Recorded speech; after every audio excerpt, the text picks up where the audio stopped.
আসসালামু আলাইকুম। Easy job math YouTube channel ও ফেসবুক পেজের পক্ষ থেকে সবাইকে শুভেচ্ছা। তো আজকে আমরা অনুপাতের অঙ্কগুলো দেখব এবং এই অঙ্কগুলা কিভাবে মুখোমুখি হিসাব করবেন, তো সেই টেকনিক দেখব। তো দেখেন, এই অঙ্কগুলা কিন্তু আমি মুখোমুখি হিসাব করে বলে দিতে পারবো। তো এই আজকের ক্লাসটি আপনি করার পর এই ধরনের অঙ্ক যদি আসে আপনি মুখোমুখি হিসাব করে বলে দিতে পারবেন। তো দেখেন এখানে কি 60 লিটার কেরোসিন ও পেট্রোলের মিশ্রণের অনুপাত 7:3। ওই মিশ্রণে কত লিটার পেট্রোল মেশালে অনুপাত 3:7 হবে? এটা কি দশম বিসিএস আসছে। তো এইটা করার জন্য আমরা কি করব দেখেন, এইখানে যে অনুপাতগুলো আছে, এইখানে যে অনুপাত আছে 3:7, এইখানে ছোট অনুপাতটা দিয়ে এইখানে যে সংখ্যাটা থাকবে এটাকে আমরা ভাগ করে দেব। তো এইখানে যদি আমরা ভাগ করি, এইখানে আছে 60, যদি আমরা ছোট অনুপাত কোনটা 3, তো 3 দিয়ে যদি আমরা ভাগ করি সেক্ষেত্রে কত হচ্ছে 20। তো এই 20কে আমরা কি দিয়ে গুণ করব দেখেন, এইখানে যে অনুপাতগুলো আছে এই দুইটার পার্থক্য। এখানে দেখেন কি হয়েছে, এই অনুপাতটা কিন্তু শুধু উল্টে গেছে, অন্য কিছু কিন্তু হয়নি, মানে অনুপাত কিন্তু চেঞ্জ হয়নি ওরকম, মানে সংখ্যা কিন্তু চেঞ্জ হয়নি, জাস্ট উল্টে গেছে সংখ্যাগুলা। এখানে 7:3 ছিল, এখানে 3:7 আছে। তো এই ধরনের ম্যাথ যদি থাকে সেক্ষেত্রে কি আমরা এখানে যে ছোট অনুপাতটা আছে এটা দিয়ে ভাগ করব, ভাগ করার পর যে সংখ্যাটা আসবে ওইটাকে আমরা এই দুইটার পার্থক্য, এই দুইটার পার্থক্য কত 7 থেকে 3 যদি আমরা বিয়োগ করি সেক্ষেত্রে পার্থক্য কত হয় 4। তো এই 4 দ্বারা যদি আমরা গুণ করে দেই তাহলে যে মানটা আসবে এটাই হচ্ছে উত্তর। তো দেখেন 80। তো এটাই হচ্ছে উত্তর। তো দেখেন আবার বোঝাচ্ছি আমি। তো এখানে যে সংখ্যাটা আছে এটাকে আমরা যে ছোট অনুপাত থাকবে, এই ধরনের অনুপাত যদি উল্টে যায় সেক্ষেত্রে যে ছোট অনুপাতটা থাকবে এইটা দিয়ে আমরা ভাগ করব। তো এখানে ভাগ করার পর 20। তো এই 20কে আমরা গুণ করব এই দুটো অনুপাতের পার্থক্য। তো পার্থক্য বের করার পর দেখা গেল যে 4 আসছে। তো এই 4 দিয়ে যদি আমরা গুণ করে দেই দেখেন মানটা কিন্তু বের হয়ে গেছে, এটাই হচ্ছে উত্তর। তো তারপর দেখেন এই ম্যাথটা আপনারা মুখে মুখে এখন হিসাব করতে পারবেন। তো দেখেন 21 গ্যালন অকটেন মিশ্রিত পেট্রোলে পেট্রোল ও অকটেন অনুপাত 4:3। এতে আর কত অকটেন মেশালে পেট্রোল ও অকটেন অনুপাত 3:4 হবে?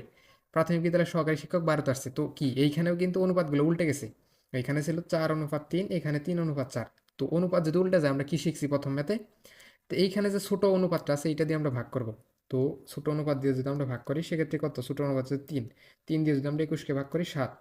তো এখন কি করব, এই অনুপাত দুটার পার্থক্য, অনুপাত দুটার পার্থক্য দিয়ে আমরা গুণ করে দেব। অনুপাতের পার্থক্য কত হচ্ছে 4 এবং 3-এর মধ্যে পার্থক্য হচ্ছে 1। তো 1 দিয়ে যদি আমরা গুণ করে দেই তাহলে যে মানটা আসবে ওটাই হচ্ছে উত্তর। তো এটা হচ্ছে 7 গ্যালন।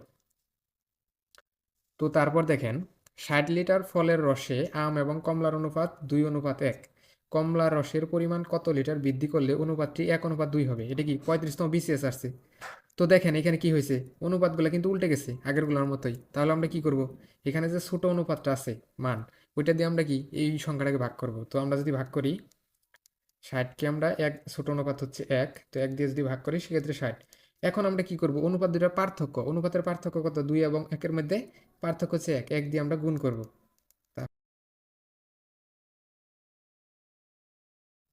তো দেখেন ম্যাথগুলা কিন্তু আপনি মুখোমুখি হিসাব করে দিতে পারবেন, এই ধরনের ম্যাথ যদি আসে একদম মুখোমুখি হিসাব করতে পারবেন। একটি সোনার গহনার ওজন 16 গ্রাম।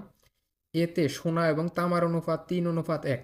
এতে কি পরিমাণ সোনা মেশালে অনুপাত 4:1 হবে? এটা কি 21তম বিসিএস আসছে। তো এইটা করার জন্য কি আগে যে ম্যাথগুলো করলাম ওইগুলাতে অনুপাতগুলো উল্টে গিয়েছিল, কিন্তু এইটাতে কিন্তু সংখ্যাগুলো চেঞ্জ। তো এই ধরনের ম্যাথ যদি থাকে তো আমরা কি করব, এইখানে আমরা তামা এবং সোনার যে পরিমাণটা এটা আমরা বের করব। তো এখানে হচ্ছে মোট পরিমাণ হচ্ছে একটি সোনার গহনার মোট ওজন হচ্ছে কি 16 গ্রাম। এতে সোনা এবং তামার অনুপাত হচ্ছে এইটা 3:1। এখানে আমরা এই যে সংখ্যাটা এইটাকে আমরা মোট, এখানে 3 এবং 1 যোগ করলে 4, 4 দিয়ে আমরা ভাগ করি, ইন্টু হচ্ছে সোনার অনুপাতটা, তাহলেই কিন্তু সোনার পরিমাণ বের হয়ে যাবে। তাহলে এখানে কত হচ্ছে 4 দিয়ে 16 কাটলে 4, 3 4 12। তো এটা হচ্ছে সোনার পরিমাণ, এইটা হচ্ছে সোনার পরিমাণ। এবং তামার পরিমাণ যদি বের করতে চাই কি, 16কে আমরা এই অনুপাতের মোট সংখ্যা দিয়ে ভাগ করব, ইন্টু হচ্ছে এখানে তামার অনুপাত 1। তো এটা দিয়ে আমরা যদি গুণ করি তো এখানে কি 4, 4কে যদি 1 দ্বারা গুণ করি 4। এটা হচ্ছে সোনার পরিমাণ, এটা হচ্ছে তামার পরিমাণ। তো সেক্ষেত্রে কি দুইটা আমরা বের করলাম, বের করার পর এই দুইটাকে আমরা এইভাবে লিখব। এবং এইখানে যে অনুপাতটা দেওয়া আছে দেখেন, এইখানে কি অনুপাত হবে এইটা যে দেওয়া আছে এইটা আমরা নিচে লিখব। নিচে লেখার পর এইটা আমরা আর গুণন করব, এইটাকে আমরা 12কে আমরা 1 দ্বারা যদি গুণন করি 12, এবং এই 4কে যদি আমরা এইদিকে 4 দ্বারা গুণ করি 16। তো এই দুইটা লেখার পর আমরা এই দুটার পার্থক্য বের করব। দেখেন 16 এবং 12 এই দুটার মধ্যে পার্থক্য কত 4। এইখানে কি বলছে, এতে কি পরিমাণ সোনা মেশালে, তো এখানে যেহেতু সোনা মেশাতে বলছে আমরা ভাগ করবো হচ্ছে তামার অনুপাত দিয়ে। তো এইখানে তামার অনুপাত দেখেন, তো এইটা হচ্ছে সোনার অনুপাত, এইটা হচ্ছে তামার অনুপাত, এক হচ্ছে তামার অনুপাত, আমরা এক দিয়ে ভাগ করবো। দেখেন এক দিয়ে যদি ভাগ করি সেক্ষেত্রে 4। তো এটাই হচ্ছে উত্তর। তো যারা বুঝতে পারেন নাই দেখেন আবার বুঝাচ্ছি আমি। এই ধরনের ম্যাথ যদি থাকে দেখেন এখানে কিন্তু সংখ্যা চেঞ্জ, মানে অনুপাতগুলো চেঞ্জ হয়ে গেছে। তো চেঞ্জ হওয়ার ফলে আমরা আগের গুলাতে যে করছি ওইগুলাতে অনুপাতগুলো শুধু উল্টে গিয়েছিল, কিন্তু এখানে কি অনুপাতগুলো চেঞ্জ। তো সেক্ষেত্রে আমরা কি করব, প্রথমে সোনা এবং তামার পরিমাণগুলো বের করব। তো সোনা এবং তামার পরিমাণ আমরা বের করলাম। বের করার পর আমরা এইটা এইটা লিখলাম এইখানে এবং এটা লিখলাম এইখানে। এখানে লেখার পর এখানে যে অনুপাতটা হবে, হবে দেওয়া আছে কত হবে, মানে কি পরিমাণ মেশালে অনুপাত এত হবে। তো এই অনুপাতটা আমরা লিখে, এই দুইটার নিচে আমরা লিখে গুণ করে দিলাম আর গুণন, মানে এখানে 12কে আমরা 1 দ্বারা এবং 4কে 4 দ্বারা গুণ করলাম। তো দেখেন 12 এবং 16 হচ্ছে। তো এই দুইটা হওয়ার পর, বের হওয়ার পর আমরা এই দুইটা পার্থক্য বের করব, পার্থক্য। তো এই 16 এবং 12-এর মধ্যে পার্থক্য হচ্ছে 4। তো 4কে আমরা ভাগ করব কোনটা দিয়ে, এতে কি পরিমাণ সোনা মেশালে, এইটা বলছে যেহেতু আমরা তামার অনুপাত দিয়ে ভাগ করব। এখানে সোনা কি পরিমাণ সোনা মেশালে এইটা বলার ফলে আমরা এখানে যে তামার অনুপাতটা আছে, এই যে 1 তামার অনুপাত, তো এইটা দিয়ে আমরা ভাগ করব। তো দেখেন ভাগ করার পর যে মানটা বের হয়েছে এটাই হচ্ছে উত্তর।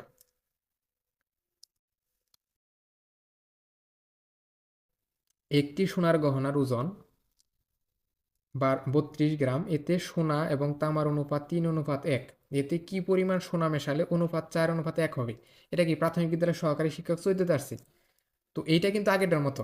তো সেক্ষেত্রে কি আমরা কি বলছিলাম, এখানে সোনা এবং তামার পরিমাণটা বের করব। তো এখানে পরিমাণ যদি বের করতে চাই, এখানে এই পরিমাণ মোট দেওয়া আছে হচ্ছে 32। তো এটাকে আমরা অনুপাতের মোট দিয়ে ভাগ করবো। অনুপাতের মোট হচ্ছে 3 এবং 4, 3 এবং 1। তো সেক্ষেত্রে 4। তো এটাকে গুণ করবো যদি সোনার অনুপাত বের করতে চাই, সোনার পরিমাণ যদি বের করতে চাই সেক্ষেত্রে সোনার অনুপাতটা যে দেওয়া আছে এটা দিয়ে আমরা গুণ করব। তো দেখেন 4 দিয়ে যদি 32কে কাটি 8, 3 8 হচ্ছে 24, এটা হচ্ছে সোনার পরিমাণ বের হয়ে গেল। তো এখন যদি আমরা তামার পরিমাণটা বের করি সেক্ষেত্রে কি, 32 ভাগ হচ্ছে মোট, মোট অনুপাত কত 4, ইন্টু হচ্ছে তামার অনুপাতটা কত দেওয়া আছে 1। তো এখানে 32কে যদি আমরা কাটি 4 দিয়ে 8, 8কে যদি 1 দ্বারা গুণ করি তো 8, এটা হচ্ছে তামার পরিমাণ। তো দুইটা পরিমাণ বের করার পর এখন আমরা কি করব, এই দুটো আমরা লিখব। এই দুটো লিখার পর এখানে যে কত অনুপাত হবে দেখেন কি পরিমাণ, এতে কি পরিমাণ সোনা মেশালে অনুপাত 4:1 হবে, এইখানে যে হবে এই অনুপাতটা আমরা নিচে লিখব এই দুইটা। তো এখন আমরা আর গুণন করে দেব, এইটাকে এইটা দিয়ে গুণ করবো এবং এইটাকে এইটা দিয়ে গুণ করবো। দেখেন তো এখন যদি গুণ করি দেখেন কত হচ্ছে, এখানে হচ্ছে এইটা আমরা লিখব এইখানে 24 এবং এইটা হচ্ছে 32। তো লিখলাম। এখন এই দুটার পার্থক্য, এই দুটা 32 এবং 24-এর পার্থক্য কত বা ব্যবধান কত, তো 32 থেকে 24 যদি আমরা দেই 8, ব্যবধান হচ্ছে 8। তো 8কে আমরা কি দিয়ে ভাগ করবো, দেখেন এখানে কি পরিমাণ সোনা মেশালে। তো যেহেতু সোনা মেশালে বলছে আমরা কি সোনার বিপরীত অনুপাত কোনটা, সেহেতু তামা, তামার অনুপাত কত দেওয়া আছে 1, 8কে যদি আমরা 1 দ্বারা ভাগ করি সেক্ষেত্রে হচ্ছে 8। তো এটাই হচ্ছে উত্তর। তো সবার জন্য শুভকামনা থাকবে। আল্লাহ হাফেজ।